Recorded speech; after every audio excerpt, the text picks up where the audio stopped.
Suspense. Autolite and its 96,000 dealers present radio's famous couple, Ozzie and Harriet Nelson, in Mr. Diogenes, a suspense play produced and edited by William Spear.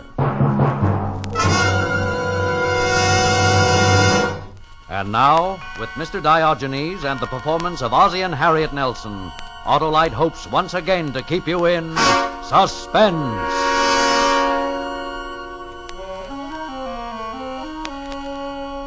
It was last summer. David and Ricky were at camp, and Harriet and I were spending a few weeks at our old apartment in New York. The excitement began with 6 cents, a nickel and a penny. I didn't find out about the nickel until later, after it was all over, but, well, that's the way things go sometimes. Caesar didn't know about Brutus, Custer didn't know about Sitting Bull, and I didn't know about the nickel. The conversation must have gone something like this.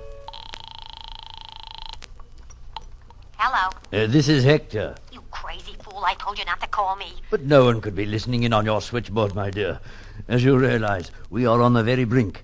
Before proceeding further, I must have your assurance there have been no changes. I told you that. Nelson is still the one. Right. But gee, I'm getting worried. Oh, calm yourself, my dear. So he talks afterwards, so they start asking him questions. You have my assurance he won't talk. Yeah, but just... No one ever got a straight story out of a dead man. What? Dear Dead? me, I thought you understood that. No, I didn't. Listen, Hector, I don't want any part of this. Unfortunately, my dear, you already have a part of it. Nelson is down the street in a tobacco shop at this very moment. We'll be good friends inside of 10 minutes. Goodbye.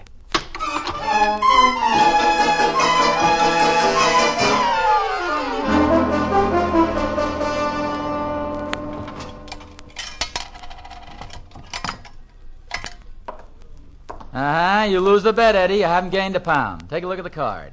Oz, are you sure you had both feet on the scale? You mean you're questioning my word, the word of an Eagle Scout Emeritus? Eagle Scout. Troop 3, Ridgefield Park, New Jersey. Scout's honor, see? Both feet on the scale. Now, as I recall, the bet was 2 bits against a can of pipe tobacco. I'll take gold nugget. No dice. All out of gold nugget ever since they started that crazy radio program of theirs. Let's see. How about some of this? What's the matter? See, that's a funny one. Look, I'll refund your penny. No, the card here. Now, look at my fortune. Today will be the most memorable day of your life. So what? So it's memorable. Today's our anniversary, you know. Yeah? Oh, it's just a coincidence. Sure. Did you ever see a card like this before, Eddie? Oz, every time a guy gets weighed, I don't run right quick and peek over his shoulder. No, but the wording is so peculiar. The most memorable day of your life. Now, that's a pretty broad statement for a scale company to make. Tell you what. If it turns out a bust, come back tomorrow and we'll dope out a nasty letter to the scale people. Well, okay, Eddie. Thanks for the tobacco. Forget it. So long, Oz. So long. Most memorable day of your life. Oh. Kind of strange at that. Most memorable day of... I'm sorry. I was just thinking of it. My fault entirely. In a hurry, didn't look where I was going. Forgive me, please. My fault entirely. Should have looked where I was going. Sorry. Hey, wait a minute. You dropped your wallet. Hey, mister. Hey, just a minute, will you? Oh. Here, you dropped your wallet. Wallet? Oh, yes, I know. It's lucky I caught up with you. I'm quite aware I dropped my wallet, young man. Thank you so much. You mean you make a hobby of dropping wallets? You hit the nail on the head, sir. This is a red-letter day on my calendar. The most memorable day of my life. Oh, well, it was... What did you say? The most memorable day of my life, Mr. Nelson. Ozzie Nelson. Mr. Nelson. Allow me to introduce myself, sir. My name is Diogenes. Diogenes? Hector Diogenes. I seek the honest man. Oh, well, that's very interesting, Mr. Diogenes. The wallet, you see, is full of stage money. I have dropped it at the feet of 100, oh, nay, 1,000 candidates, just as I did a moment ago. Allow me to congratulate you, Mr. Nelson. You are the first to pick it up and return it to me unhesitatingly. Oh, tell me, Do you plan to be home tonight? Well, as a matter of fact, no. It's our anniversary, and Mrs. Nelson and I plan to celebrate. Oh, dear. Too bad, too bad. You'll simply have to change your plans. There's no other way. I beg your pardon? I admit, sir, my methods may seem a bit eccentric, but this I permit myself. With $5 million, a man may allow himself the luxury of eccentricity. My goal, my target, has never changed from the first. To discover the honest man, then to indoctrinate him with the wisdom of my ancient namesake Diogenes the Cynic. Well, that hurdle passed, my fortune, my resources, everything are at his disposal. But now, wait a minute, just a minute. Let me get the thing straight. It's very simple. Here, in this leather-covered book, are the discourses of Diogenes, the wisdom of the greatest thinker the world has ever known in 20 short pages. Now, you will take this with you, Mr. Nelson, and commit it to memory tonight. Tomorrow morning at 9 o'clock here at this very place, we shall meet, and I will hear you recite. Now, time is of the essence, sir. Spend it well, spend it gloriously tonight at the feet of Diogenes the Cynic. Your fortune, your future, nay, the world itself, are within your grasp. And now, good day, sir. Well, wait now. No, just a minute. Good day Mr. and Godspeed. Good day.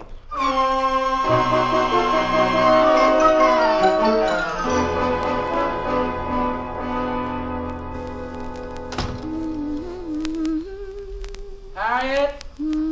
Harriet? In here, dear. Oh, hi. Home a little early, aren't you? Yeah, I guess so.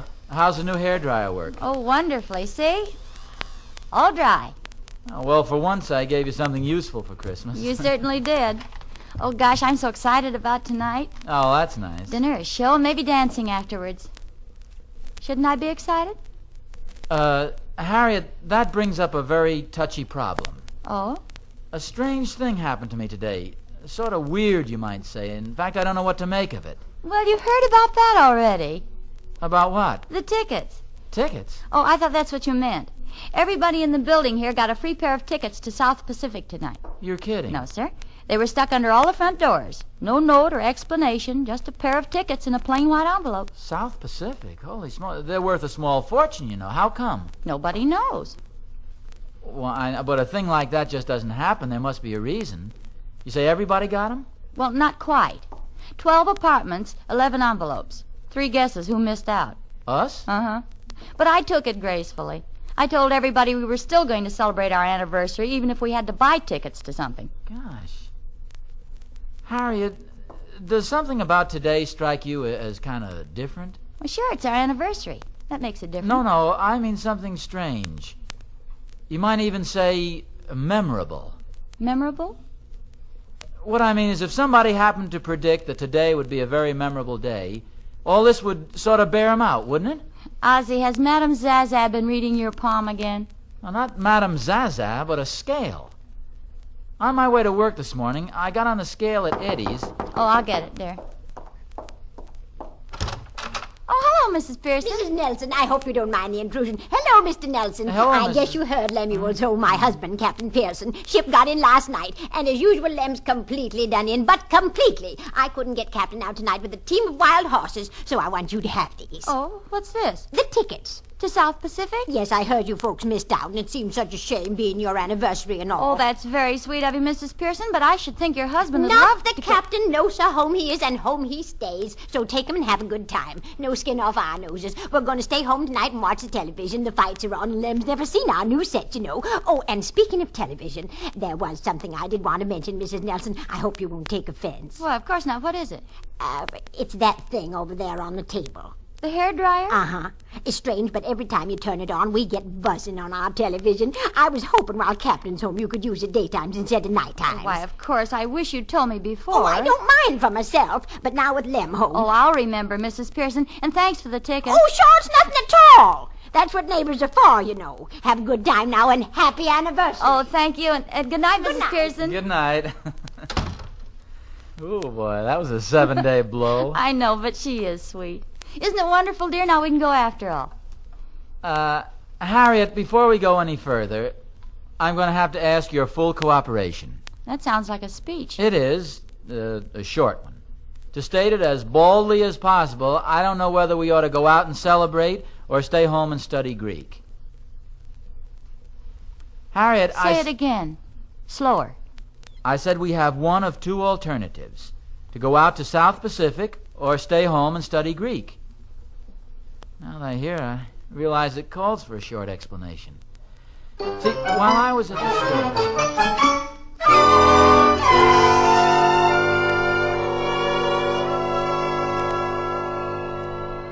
Do you mind the radio, dear? No. But what is Caesar to a cynic but Zeus, who hath deputed him and whom he serves? I'm glad you asked that. Now, please, It's 7:30, dear. I just thought you might like to know. Get this. Right on the subject. I'm listening. A woman came upon Diogenes sitting before his hut during the revels of Bacchus. "Foolish man," she said, "why do you turn your back on this festival? Why rest idly here while others go to play at the theater?" A very good question. What did Diogenes say? And the man answered simply, "Woman, I am Diogenes, the cynic." He was cheating. He didn't answer the question at all. Well, what do we do? I think it's a practical joke. No, not necessarily. Nothing unusual about a loony millionaire, you know. I read about a woman who left $6 million to a cat. It's a gamble. If we go out tonight and he shows up tomorrow, we lose a fortune.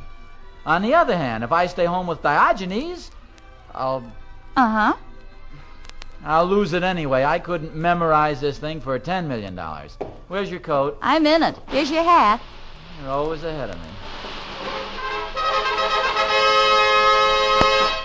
Here it is, the show you've been waiting for, the Gold Nugget Gold Rush. Get the radio, will you, dear?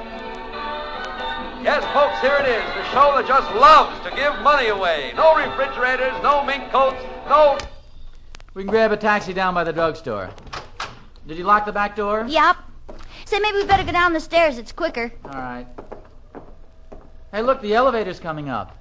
Well, that's funny. I thought everybody was out to the show tonight. Well, maybe it's the Pearsons. No, they're on the first floor, right next to the lobby. Well, look who's here, for heaven's sakes. Good evening, Mr. Nelson. Harriet, this is Mr. Diogenes, the man I was telling you about. How do you do? And may I present my assistant, Mr. Mordecai Moran. How do you do? We decided to go out after all, Mr. Diogenes. I sort of skimmed through the book and, well, frankly, I could never get it down pat by tomorrow morning. Ozzy always was slow to memorize. Yeah. I have to write things down. That's right. But, Mr. Nelson, I thought I made that amply clear. You simply have to change your plans. Well, I'm afraid it's too late for that. See, my wife has been very anxious to see the show. You know, it's... He's stumped, boss. He don't get it. Does this help any, pal? Mordecai, for the moment you may put away the gun. Is this part of the joke, Ozzy? Well, I hope so. On the contrary, Mr. Nelson, this is most assuredly not a joke. I must warn you not to cry out or create a disturbance. If you are so rash as to do so, Mordecai knows he is free to use his gun with impunity. Yeah, impunity. Now, get in there now. So furious.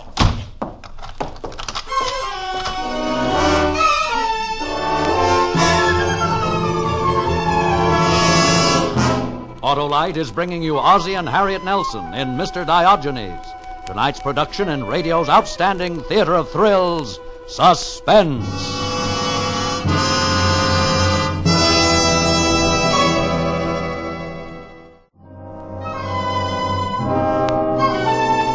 It took a little while to get rid of the notion that Mr. Diogenes was pulling a practical joke. He had just walked out of a comic strip somewhere. But he wasn't kidding. His little pig eyes had greed in them now. There was something cruel about his floppy, fat jowls and his thick lips. He was like one of those blown-up animals in Macy's Christmas parade. And Mordecai, he looked like he'd crawled out from under the reptile house at the Bronx Zoo. The minute the door closed, both of them headed for the radio. It's a nice radio you have here. Very nice. Where would the switch be, Mr. Nelson? Ah, yes, here we Now are. listen to me. Before you settle down for the evening, whatever you want, we don't have. Can you understand that? It's some other Nelson. New York is crawling with Nelsons. There are more Nelsons in New York than there are in Sweden. Furthermore, we aren't rich. Mordecai. We don't collect Yeah, boss. plans for atomic Ozzie, look out! projects. That's enough, Mordecai. Everything in its place, Mr. Nelson, and in its proper time.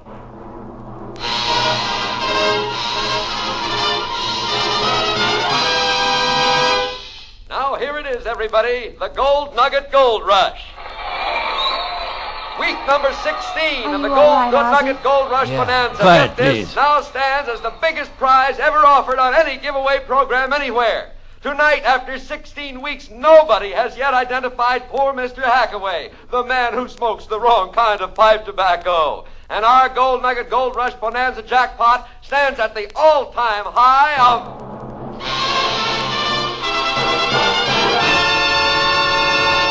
$58,000 in cash. Ozzy, what is this? I don't know, but I think I'm catching on.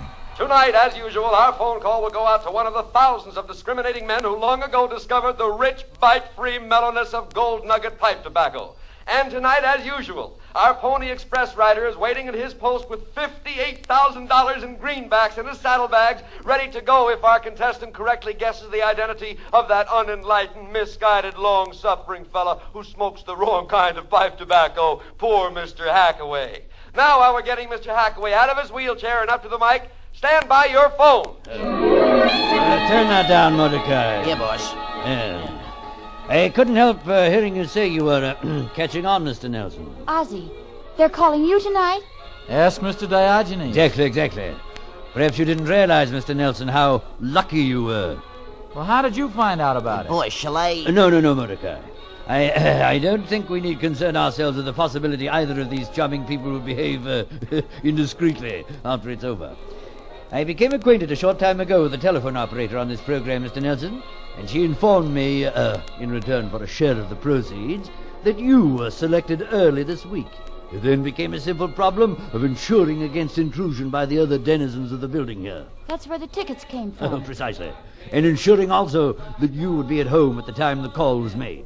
Hence my little gambit with the wallet this morning. Now, attend me carefully. The call will come through in a moment. I shall take it. A word and outcry from either of you, and Mordecai shoots. Is that quite clear? Yeah, but you know you'll never get away with it. Enough already. Yes, sir. Here's the big moment now, folks. The phone call is going through, and while we're waiting for the connection, here once again is poor Mr. Hackaway. He scratches a match. He lights his pipe. He inhales. And of course, because it's the wrong kind of pipe tobacco, that's all there is to it. The rest is up to the lucky man who's getting tonight's call. Who is Mr. Hackaway? All right. Steady now. Don't take your eyes off the Mordecai. Hello. This is the Gold Nugget Gold Rush radio program, sir. For security reasons, we are identifying you only as Mr. O.N. Would you give me your name, please? Oswald G. Nelson. Fine. You, sir, are our lucky contestant tonight. Is your radio tuned to our program, sir? Indeed it is. Good. Then you know about poor Mr. Hackaway. Have you any idea who he is? I think so. Remember, you only have one guess. If correct, our Gold Nugget Pony Express rider will arrive at your home with $58,000 in cash within the hour. I don't need to point out that's a load of hay. So don't hurry. Think carefully. Think, Mr. O.N. Take your time and think. Now, who is poor Mr. Hackaway? Harpo Marx. Harpo Marx! Harpo, you're absolutely correct. Harpo Marx it is. Congratulations, Mr. O.N. You've just won yourself $58,000 in cash. Our messenger is on his way. Oh, goodbye, Mr. O.N., and congratulations. Yes, goodbye, sir.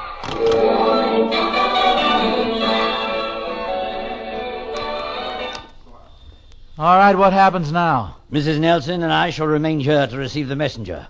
You will retire to the rear with Mordecai. All right, quickly now. Take him in back. Well, he shoved me in the bedroom closet and locked the door. And I heard his steps fade off a little, probably to the bed across the room. A string hit me on the nose, and I remembered the light in the closet. It was 8:15. The messenger'd be here in a half hour, maybe less. After that, I didn't want to think about after that, so I tried to fix my mind on something else. And that's when my eye lit on something lying next to a hat box in Harriet's side of the closet. It was the new hairdryer. For some reason or other, this made me think of Captain and Mrs. Pearson.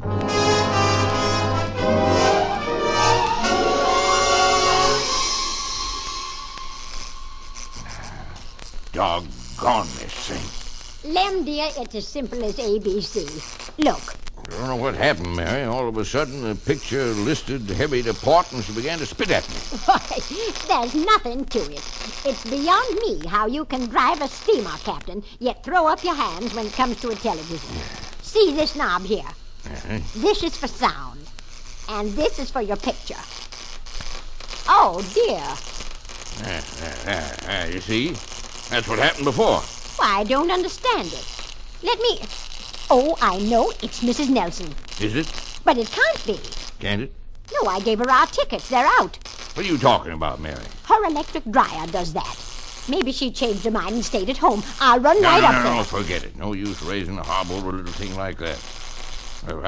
How do you turn it off? Well, here, let me. The fights don't come on for an hour anyway.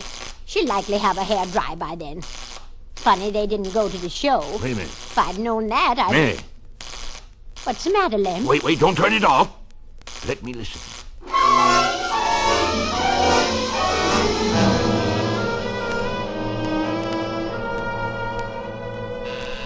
Ah, there's the messenger. Now remember, Mrs. Nelson, not a sign, not a move.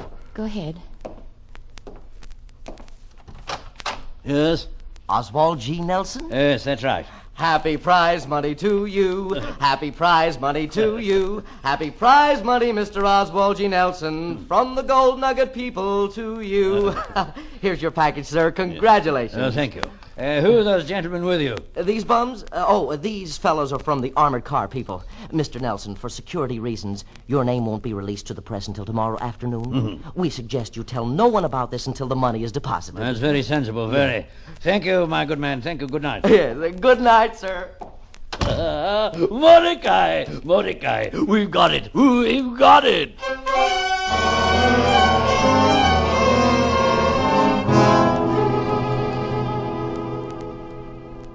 Ozzy, hold my hand, will you? Sure. Shut up. Mordecai, you bring the car around as quickly as possible, understand? Yes, sir.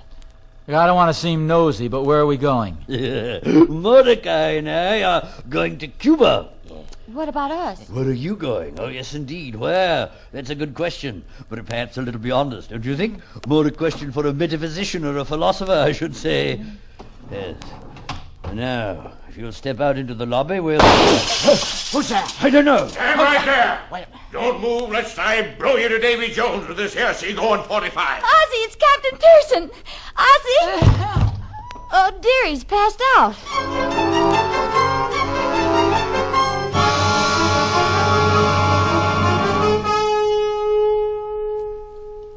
Stars, Mrs. Nelson, you certainly lived a lifetime in the last hour. That clever husband of yours making a Morse code SOS with that hairdryer. I get the shakes when I think how close we come to turning the television off. Me too. Who's that man with Ozzy? I don't know. He come up just as Lem and the officer took off in the patrol car. Oh, would you excuse me for a minute, Mrs. Pearson? Sure, go ahead. What are they doing? I guess I figured it wrong then. I get $2.25, but if you say $1.79, well, I guess you ought to know. Good. Shall I let you have it now? I just happen to have some spare change in my pocket. Yo, I guess I'll be all right. Okay. There's $1, 50, 75, and 2, 4. So makes 79, right? Right, and here's your package. All square. All square. Thanks a lot, Mr. Nelson. Good night. Good night. Ozzy, you gave him the $58,000. Well, sure, everything's settled now. It's all square. Who was it? Well, the income tax man. Oh, no. Come on, silly, let's find a taxi. We've still got time to make the second act.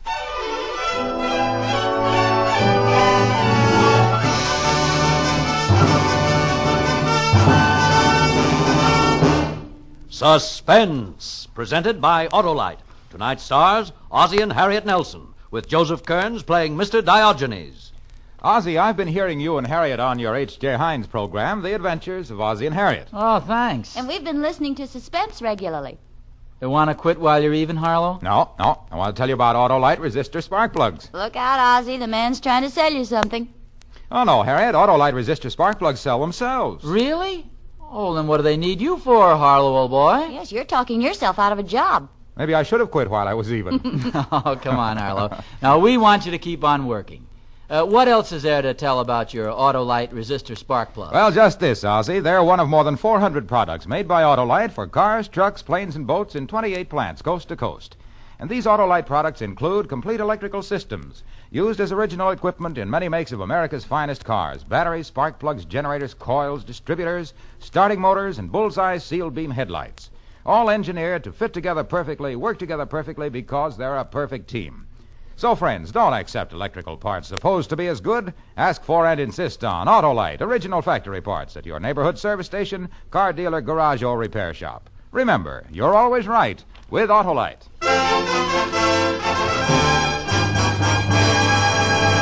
Next Thursday for Suspense, Rosalind Russell will be our star. The play is called Consideration, and it is, as we say, a tale well calculated to keep you in suspense.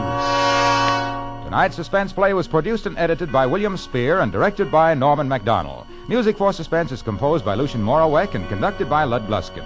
Mr. Diogenes is an original play for radio by Harold Swanton. In the coming weeks, you will hear such stars as Kirk Douglas, Marlena Dietrich, and Richard Widmark. Don't forget, next Thursday, same time, Autolite will present Suspense, starring Rosalind Russell. You can buy Autolite resistor or regular spark plugs, Autolite stay-full batteries, Autolite electrical parts at your neighborhood Autolite dealers. Switch to Autolite. Good night. From Maine to California and in far-off overseas outposts, the USO flag is flying once again. Those of us back home can now be sure that the USO is taking good care of our sons and brothers and loved ones on active duty with America's armed forces. This is CBS, the Columbia Broadcasting System.